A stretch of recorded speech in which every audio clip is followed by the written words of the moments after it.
Greetings everyone. Today we're watching War in the Pacific Admiral's Edition, and this will be the battle turn of 14th January 1942. So let's see.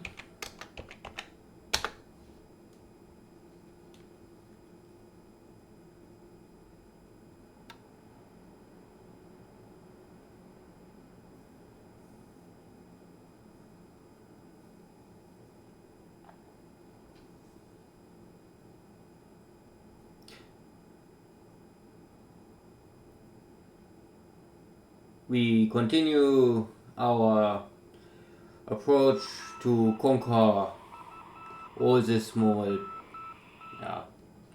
bases with no real value.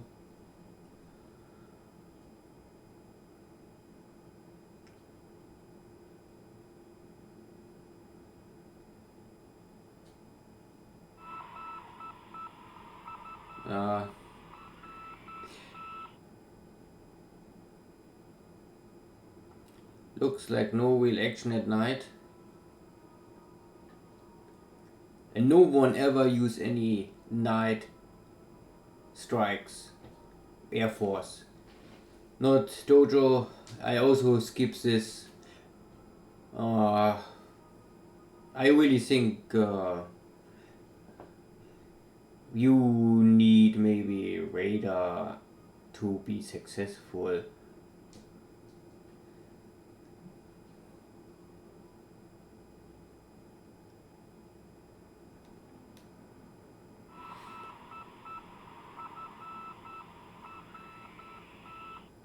So far, really nothing.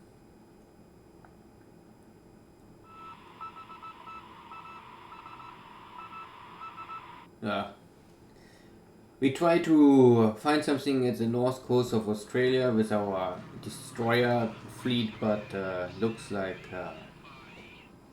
there was nothing. Maybe we miss each other, or Dojo saw me coming. I think you have also some scout planes there, so I try to be. Some scout told me there's a battleship in Singapore, so I think this is maybe not the right information. But I say, okay, let's try to make some port attack, because there are no fighters more left in Singapore. And my Navy bombers had not much to do. They only had the option train or attack this jungle, but the jungle attack was not so successful. And there we just see that there's a repulse. So we see that at least one of the two battleships was wrongly informed. Here, now you can see. But this was only a 60 kilogram bomb, so the bomb hit, but I think there's no damage. We come from 18,000 feet to avoid the heavy flak, but still the flak damage a lot of stuff. So this bomber has no armor, and I think Singapore have too much flak power. I think also the battleship or battle cruiser in this case have a lot of flak power. So I mean the long range flak, I don't know how, in which altitude you must change to avoid all flak. Maybe if you're over, I don't know even, I think the long range flak, we can check maybe later, go up to 30,000 or even more. So this damage I think is only the heavy flak. Medium flak and light flak cannot, 18,000 feet is too far away normally for everything what is not heavy flak. So, and we lost one or two planes and a lot of damage, and what we got out of this is only one bomb hit. And the bomb hit was a 60 kilogram, so means there is nothing really happened here. But we get the information. Before a scout told me there's a battleship, now I know there's a battle cruiser. I mean, at least there is one battle cruiser. Here are still some flying tigers. And we can see that we are diving down on the flying tigers. So we get this speed advantage, the speed boost. and we try to get the fast kill on them. Yeah, at least the Flying Tiger was too damaged to continue his mission, so he must return to the base. Not a kill, but he gets damaged. And if you are damaged, there's always a chance that this airplane is damaged too strongly and then is written off. Or he will make a crash landing in the... because he's damaged and he tried to land. If this is successful, then the mechanic will try to repair the airplane, but if the damage is too much, and even if he was successful in the landing, then sometimes the mechanics say, no, this plane is written off, it's too damaged, we cannot fix more.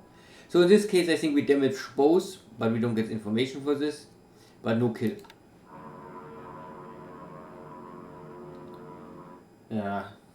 Cyan is empty, nothing. Yeah, for some reason the Navy bombers don't fly together. Normally they was a...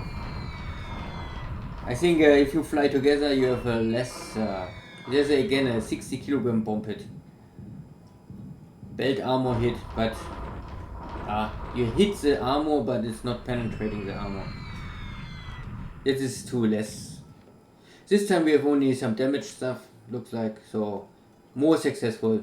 But it's far too less to really continue this action. I normally will stop this again. This was only a try. Now I know there's really something. And we must normally use our land forces to conquer Singapore. The port is protected against torpedo attacks, so we cannot make a torpedo run. I think the port 3 have already torpedo net.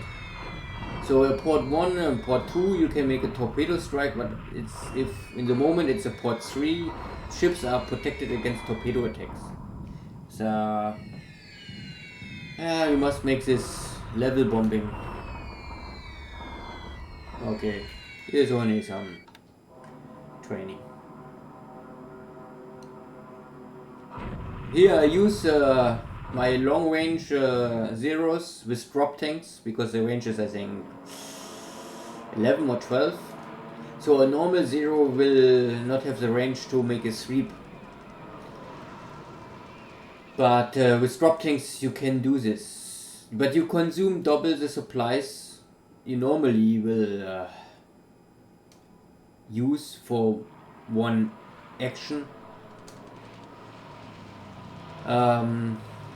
So if you want to use drop tanks, you must make sure that you have the amount of supplies in the base.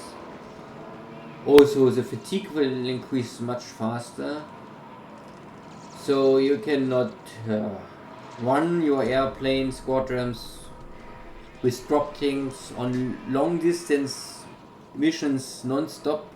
You must always keep them, I mean, at least every turn you better check them, and if you see it's coming to 20, then maybe give the day or turn rest. And also if you activate the drop tanks, they will not change back automatically. So if you activate the drop tanks, you will consume double supplies for everything what you're doing if you mission you are running. So you maybe must activate and deactivate it if you not really need it more. Because if you only change the range but the drop tank is still activated, then he still uses drop tanks. So yeah. This first strike was not so successful. I mean, we have only 4 fighters, so just so 4 is too less against he's 11. We are a little outnumbered here. This is from the north of the Philippines. Only some support airstrike for my units moving into Davao. Nothing too special, I think. Only some bombing. and also not very successful.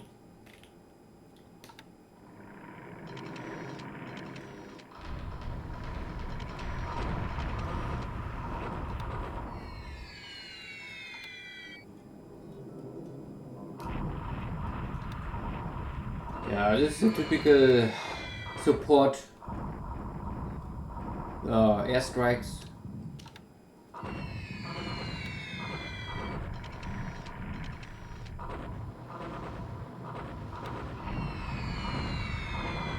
I only change often the focus. If I see that some units are moving, then normally they're always my priority. Everything what is moving is more sensitive against strikes. Everything what stands and is not moving is more hard to hit normally. But of course, I think clear field means open field without a jungle, hills or mountains.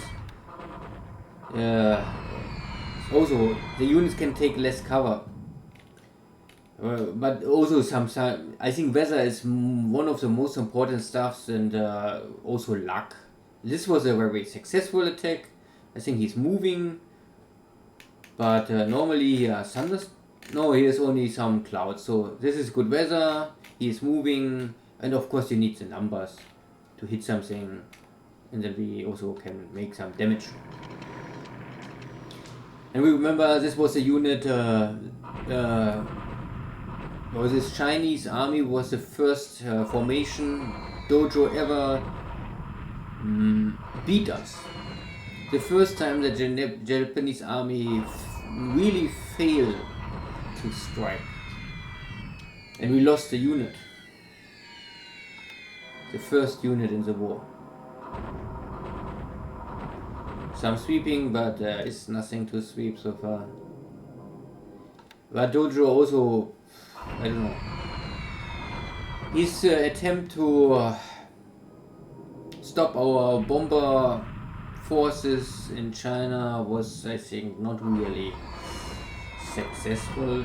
I mean, he maybe killed 2 or 3 bombers. Of course, he damaged some more, but I mean, I don't think that we lost really more than 3 planes.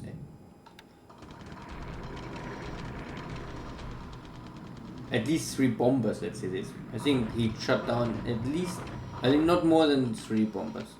So, and this little damage he did was also not really a big impact for me. And our war fighter against fighter, I think we killed him 3-1, roughly. So I would say I take this, because the Flying Tigers are very limited in numbers. I don't know, 60, 70, maximum 80. And I think if most of them are done, if we can kill 60, 70 and they have 10 left. The question is, we also have the Burma area, so he must split his forces. He won't try to stop our bomber campaign in China, or he try focus on Burma airspace. Okay, and this is normally the main strike force. Normally this is one unit. Normally they had to fly together. There are 45 fighters together, but they had maybe some weather issue. Sometimes this can happen. The unit is big. Bigger units have a higher tendency to break. But now we are here, and we say hello, and the first, you can see, the first fighter arrive and immediately make a kill. And the second already force the enemy unit to return to his space. So 1 kill, there's a second kill, 2 kills and 1 damage already. Without any problem for our units. We're always coming from behind. Critical hit. So 3 kills and 1 damage for dojo already.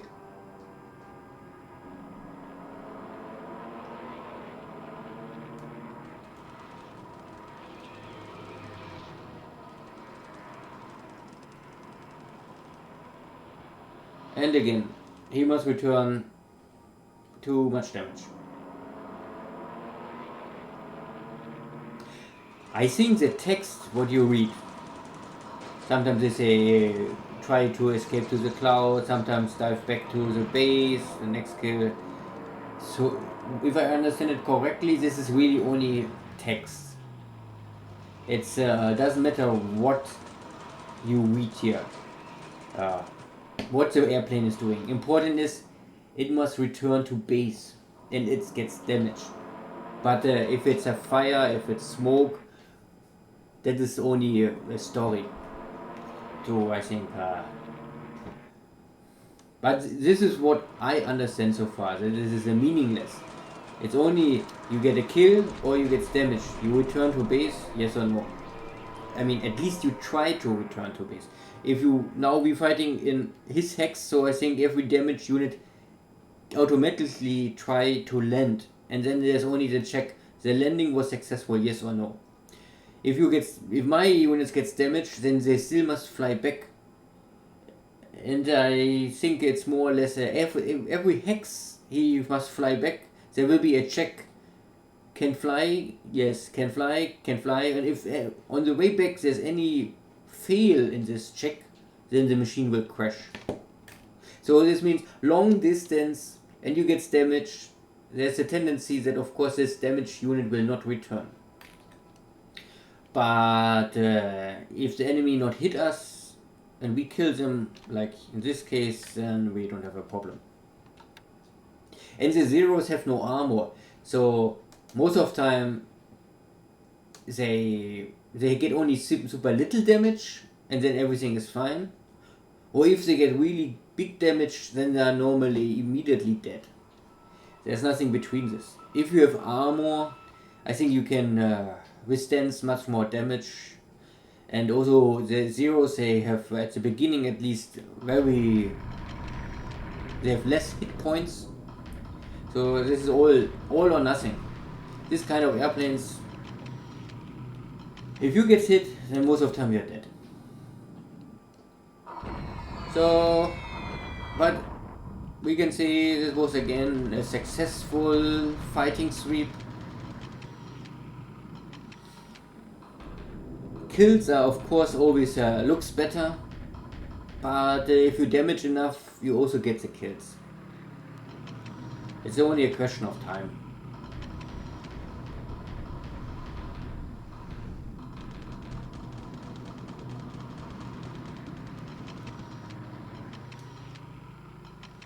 So no wavy action, no submarine action, a little air sweeping, not really much. And here we have now the big battle source of Nanyang.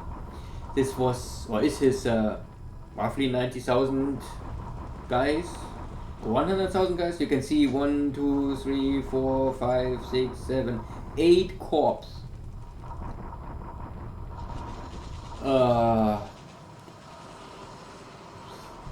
But I mean, they are more of my units, but the game only show you the first. There's no second page. You only see the how the game arranged the units. I don't know. It starts always with HQs, but then you can see here now a lot of anti-aircraft stuff, some units, and then a lot of artillery stuff. So in this overview, if the page is full, then you cannot see the units, but they are still fighting. Now we can see that our... Okay, maybe some units moved out. I thought it was 90,000. Anyway, so we had 100,000 guys and he had 50,000 guys. Then we can see our attack value. This is the most important normally. 3,500 attack value. He had 1,369. And then we can see adjusted. So we lost a little. Some units was not ready or not successful to fight. But he dropped much more. You can see we lost roughly 900 points, but he lost nearly 1,000 points. So at the end, 6-1. He is running low on supplies, at least some units. Yeah, we lost also some stuff. It is not that we lost nothing, but I mean, 20,000 kills. And you can see destroyed, not much disabled, I mean, compared to the destroyed. So this was a very successful operation, I would say. We kill 1 to 8 roughly, so not bad. Here is his, I think here his relief or support units. Long time ago he tried to support in Kukong, but he failed to enter the city. We was a little faster and we captured the city before his additional forces can arrive, and now he tried to run back to his main forces, but we are always a little faster, we always catch up. I think this is the third battle now of this unit. And now they are surrendering. So they, at least one unit give up. So you see there was also not much.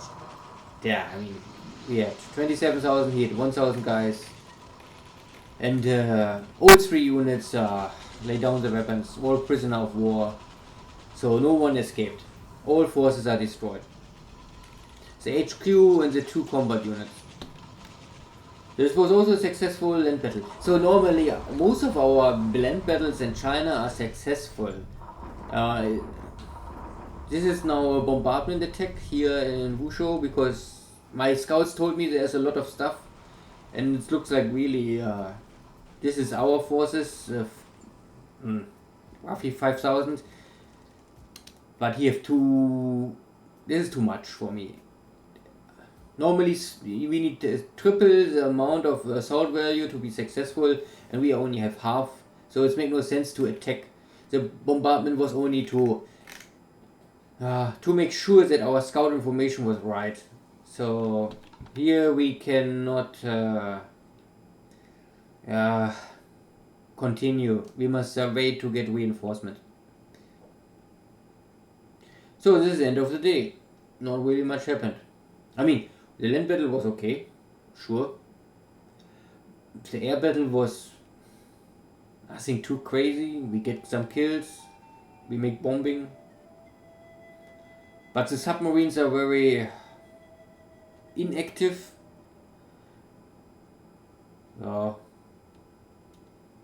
These are only some smaller bases changing the owner.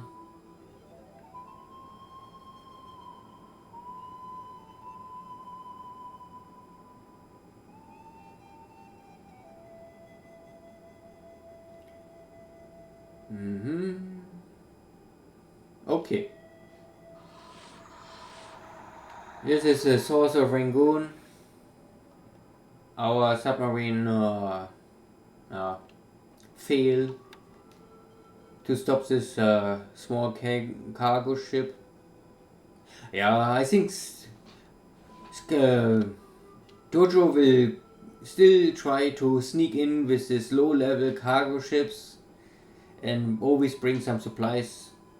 I cannot stay there with heavy units for too long. I am worried that he has some torpedo bombers. I don't want to risk too much. I must first clean up the airspace. First, after I can make sure that the air is ours, I maybe can also keep here heavy units. So far I only go in with heavy units, but I will not stay there. Only try to find something, sneak in maybe, but then also rush out again. And this time we catch the cargo ship, and this is I think the end. Yeah.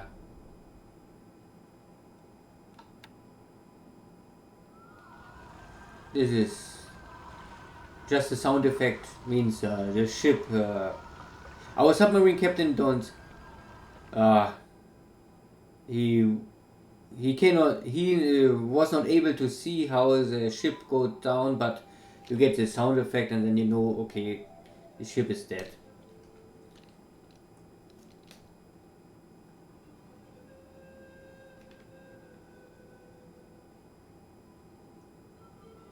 If it's just now, it was one ship, so it was easy to understand this cargo ship go down. If you have a big fleet and there are maybe 10 ships, and at least let's say 10 ships are damaged, and then you get the sound effect. Then you don't know which ship go down, how many ships go down, maybe one or two. Okay, this is our destroyer formation, one of my, normally I use them always for raiding parties, so I always send them out, go somewhere fast and then go away, never stay for a long time, always make a run, and always try to catch something. And in this case this is Nomaya, source part of New Caledonian, and here we have two small cargo ships. So I mean, not a lot of points. It's let's say this, the fuel consumption of the units are maybe have more value than these two ships. But you must always see the big picture. These units are more or less only to give terror and fear to Dojo. They're running around everywhere.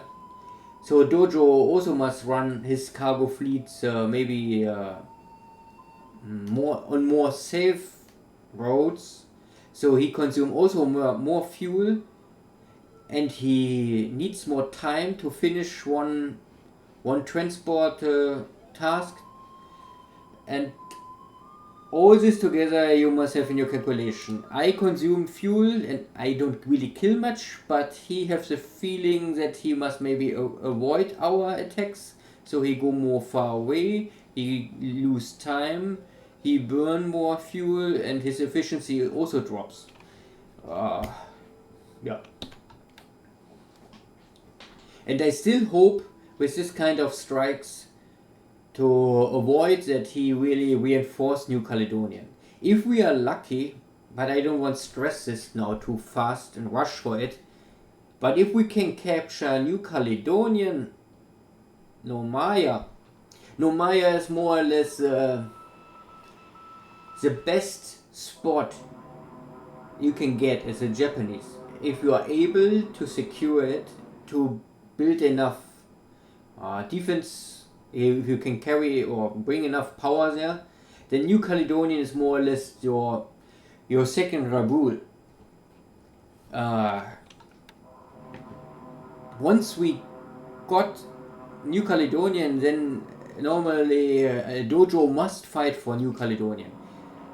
Before, so long we keep New Caledonian, I can normally operate all my cruiser formations, destroyer formations, submarine units out of New Caledonian, and it's then very close to Australia. Nearly all of Australia is in danger, and his supply cargo ships are easy for me to pick up. So New Caledonian is maybe the most important base before you want strike Australia.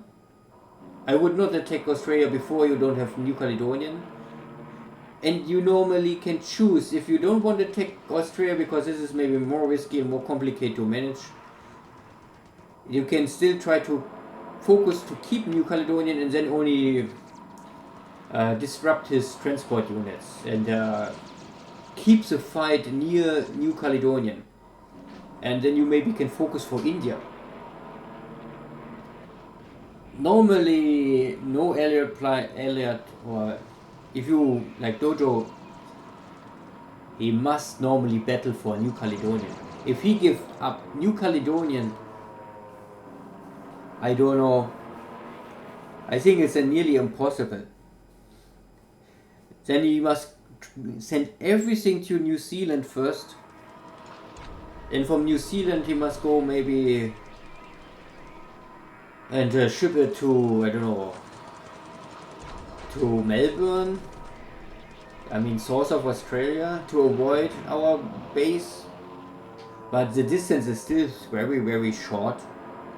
Of course, you must also keep in mind, New Caledonian is so far away from Japan, so that your supply chain is also at the totally limit. I mean, it can be a burden. Everything what you bring to New Caledonian And if you cannot supply New Caledonia more, it's then trapped. So it's a chance, opportunity, but every chance also carries some risk. And this is war, so of course you always you must risk something to win something, and you must always have this calculation in your mind how much you want to risk. So again, these Dutch airplanes don't really be a match for our Japanese high-skilled elite pilots. And in China we have nothing.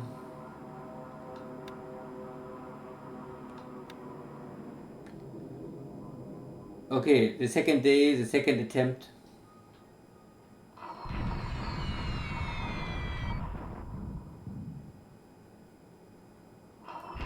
Okay, again 60 kilogram deck armor hit, nothing happened. One kill.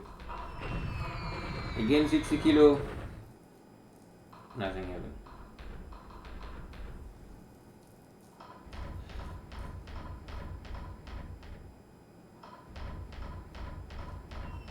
Yeah, we get here. If you don't see the in the combat, you saw it's 60 kilo, but no damage.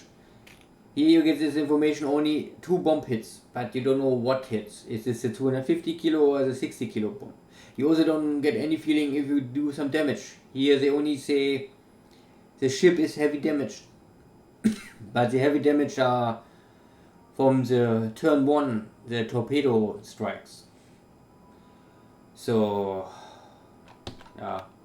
This is why I normally watch a combat animation, to get a more realistic feedback what really happens. But not for this bombing, because the bombing I really don't care. Because you only get information you hit something. But if it's now 26 or 50, it doesn't matter at the end. The unit will give up, or the unit will still be in the jungle. This is the only difference for me. Yeah, so it means now all Dutch fighters are at least not more active. Means they are all damaged at the ground or they are destroyed.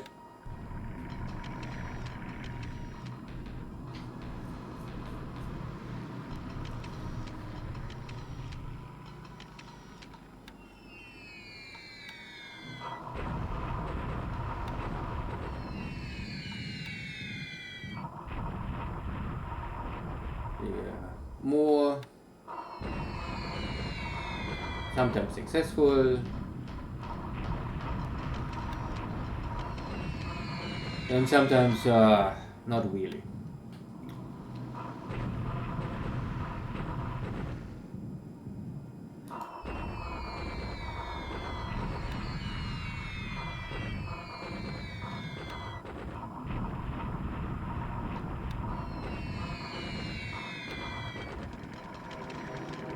And the Tojos never find something.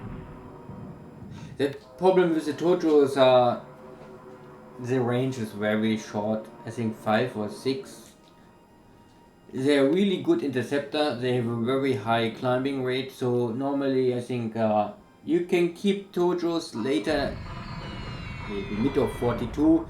You can use Tojo airframes normally for bases where the enemy strikes you, especially if the enemy is coming with B-17 bombers or something like this, something what is heavy but not too fast. Then the Tojos maybe can always intercept the bombers, and they have enough firepower to at least damage the bomber. And yeah, they are interceptors, bomber interceptors. They also can fight against fighters, of course, but their range is so short. They are more for defense operations, short range operations.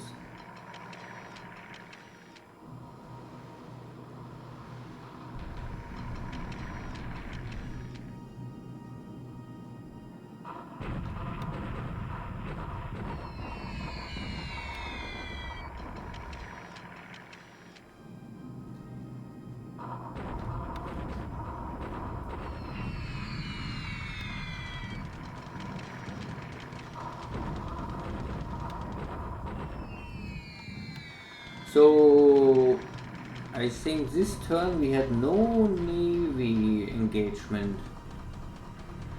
Only the submarine with this small... Ah, we had this... Okay. Yeah. One Navy battle, two small submarine battles. Yeah, but this turn is a little boring maybe. I mean, what means boring? If you are the pilot and you fly every day to bomb the Chinese forces, or if you are the Chinese guy and we get the bomb on your head, then it's not boring.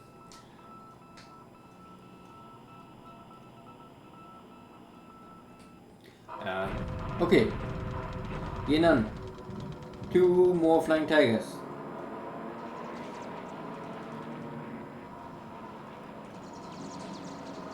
Now you can see that the flying tiger is above us, so he gets a speed bonus. But it's of course I have 8 and you have only 3 now, so numbers are also important. We are now behind him and try to hit, and we get a kill. And the second give up. The third diving on us, and he damages us.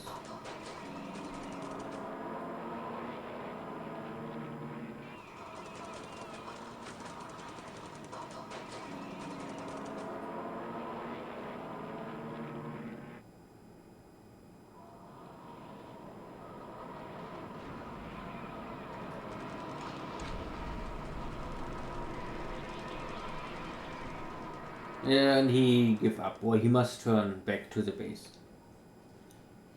So 1 kill and 1 damage, and we also get 1 damage. But our guy only gets information, he gets damage, but he don't must return, so he still can operate. Xi'an is empty.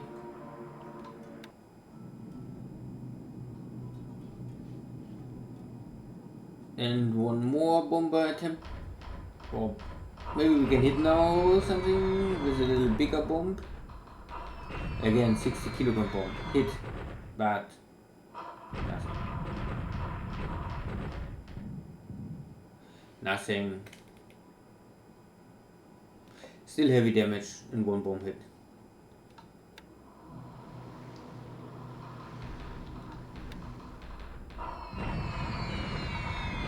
This is also, I mean, if I send 53 bombers and I get only so little...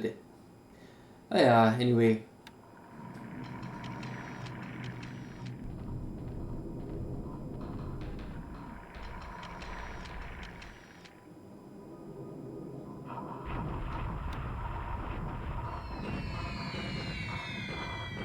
So we kill his forces here and he jumped to the east. This is of course for us lucky, because in this area normally, I mean, this street is ours, this street is also more or less blocked for him. So all his supplies are running now this small road, and I block this street, so maybe he can get supplies in this direction. But these units are more or less starving. The battle already show us the indication that the units are running low on supplies, so they don't have really the efficiency to fight us. And if he drops to the west, of course he can maybe run home more easy and get easier supply. But here in the east, this is for him even more terrible to save his army corps. But it's good for us. Why he walked to the east and not to the west, I don't know if it's really luck. I don't think that you can choose this.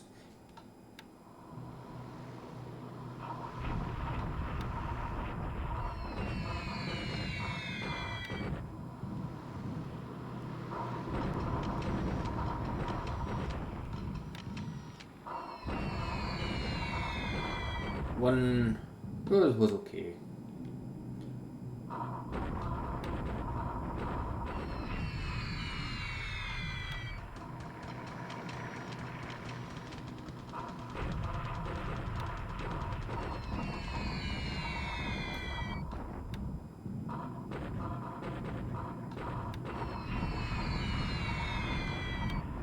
There we just see the big clouds. So these are heavy clouds, so this will reduce the efficiency of airstrikes normally. And here we have light rain now, but we get 100 kills.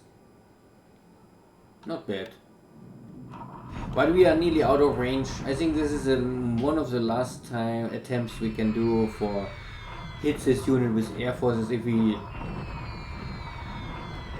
I normally don't like to attack in the extended range of a airplane. It's first you have a less bomb load. Second, your pilots gets more fatigue, and it also gives more stress to the airframe. I avoid this.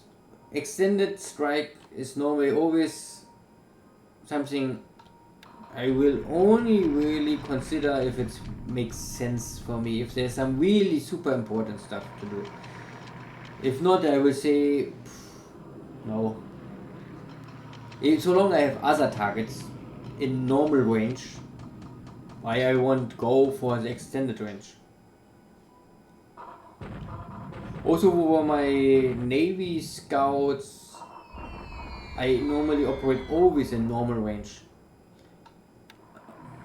Only, I mean, if you know there will be a battle soon and maybe there are many task forces nearby, then you would say, okay, now the next 2, 3, 4 turns I will go to extended range to get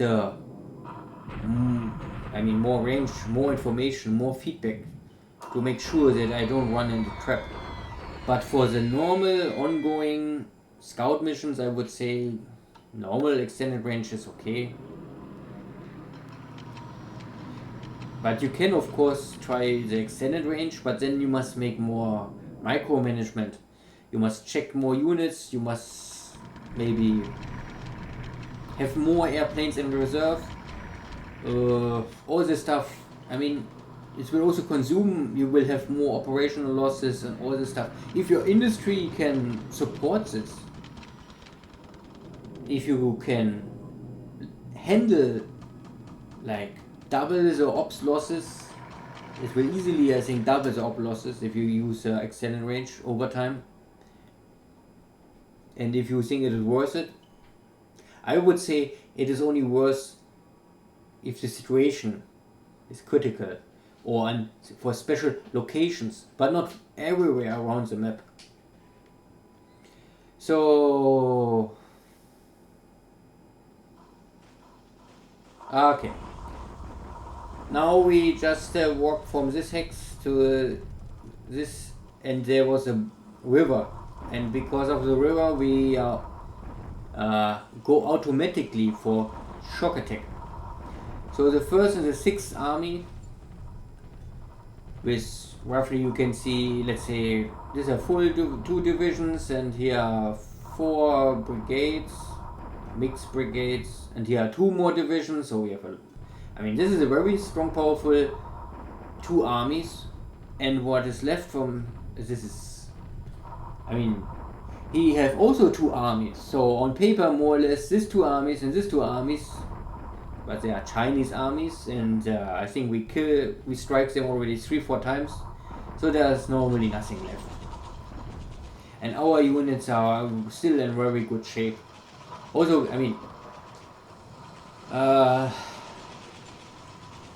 our units have very high morale. Our units are professional units. They have experience over 50, 60, something like this. I think the Chinese only have over 20, 30. And we are winning every battle coming here. We're starting here, 1, 2, 3, maybe this is the 4th battle already. So this guys only know losing, and this guys only know win. Of course, the point is this can be dangerous if this win sickness, like the Japanese had this in reality. If you running your war and 4 months you only win, and every battle you enter is a win, then after some certain time you forgot that it's still possible that you can lose. And you always must be a little respectful and not believe that everything what you're doing is automatically successful. You will be successful if you plan, if your planning is correct, if you make the right calculations, if you scout enough, because if you don't have the information, the real information about how strong is the enemy, how many units he have. For this, you need scouting, and better you scout enough. There are never too many informations normally, and first you need information, then you must make calculations, and then you always and you need also luck, of course. Here we can see now that we have still 2,500. We lost something on the way, but he lost much more. He's also short on supplies, short on experience, and he has no morale more. And you get automatically this shock bonus.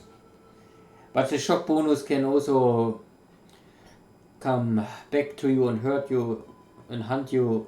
If you are not successful with your shock attack, then your losses will go up.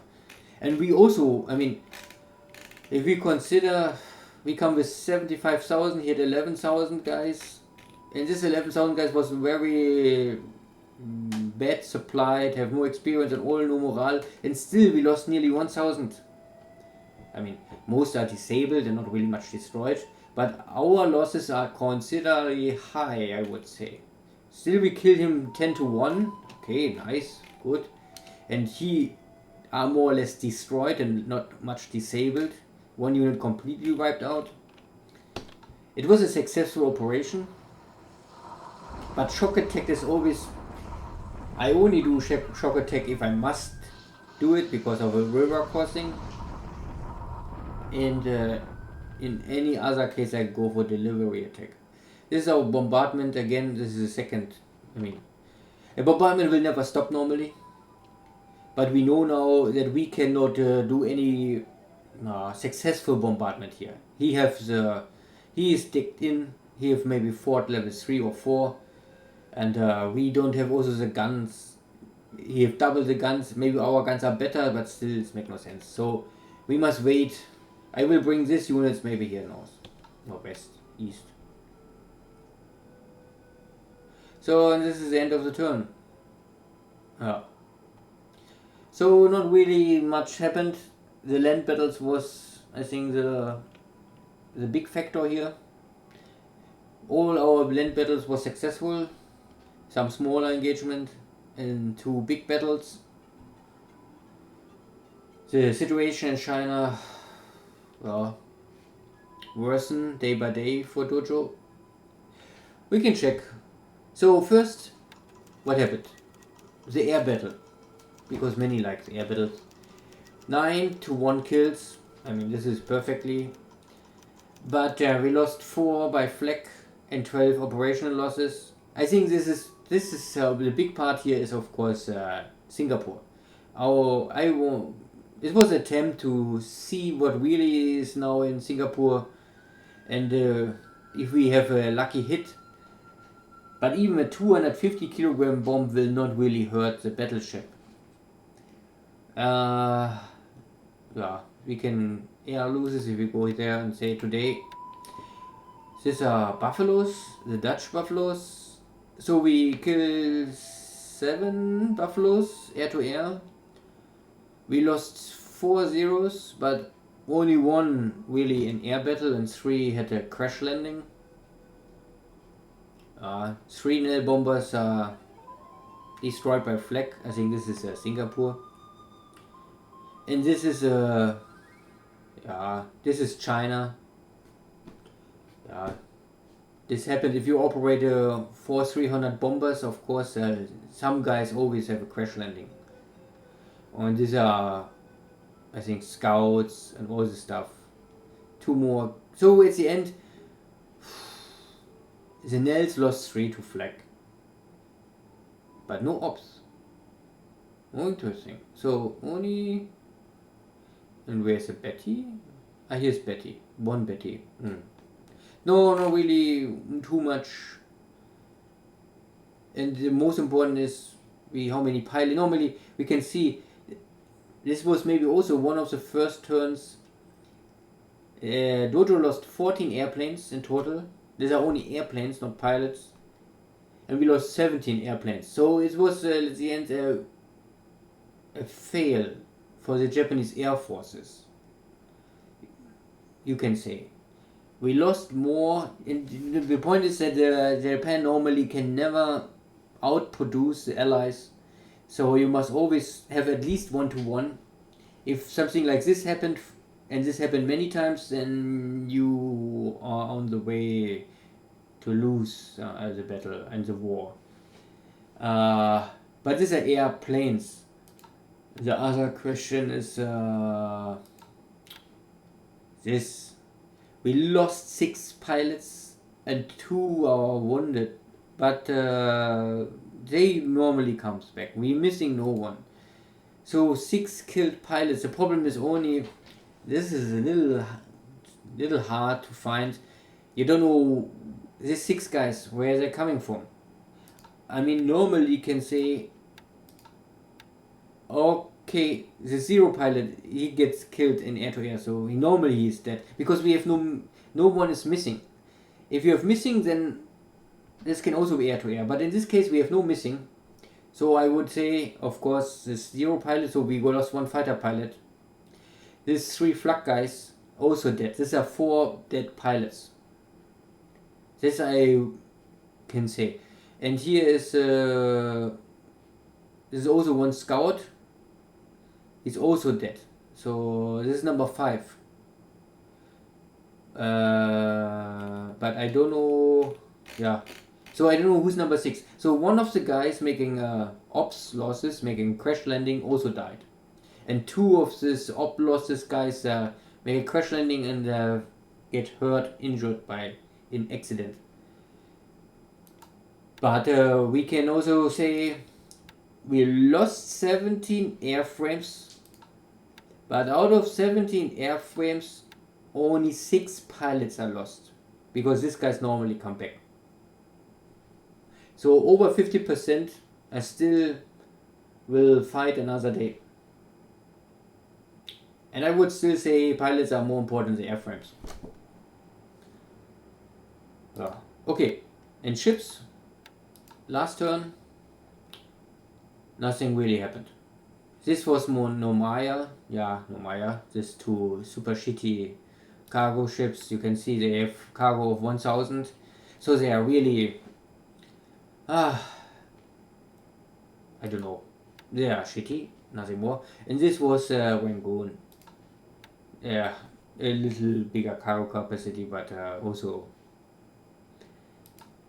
not really worth it. But sometimes you make the big hit and sometimes you have nothing.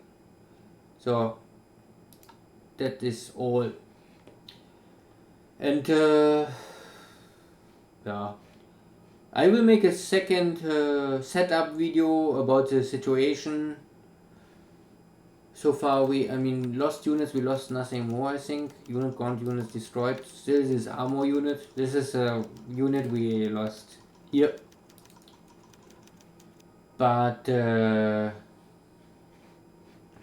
I think this is first enough. This was a battle phase. Now we are at 16th January 1942. And the moonlight is 0.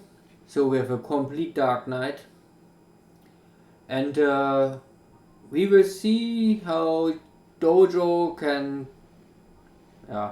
if Dojo can turn this ongoing slaughter in China for his forces, or if at the end the Japanese forces will be victorious and Chiang Kai-shek must give up. So, thank you all. See you next time. Have a good day. Bye bye.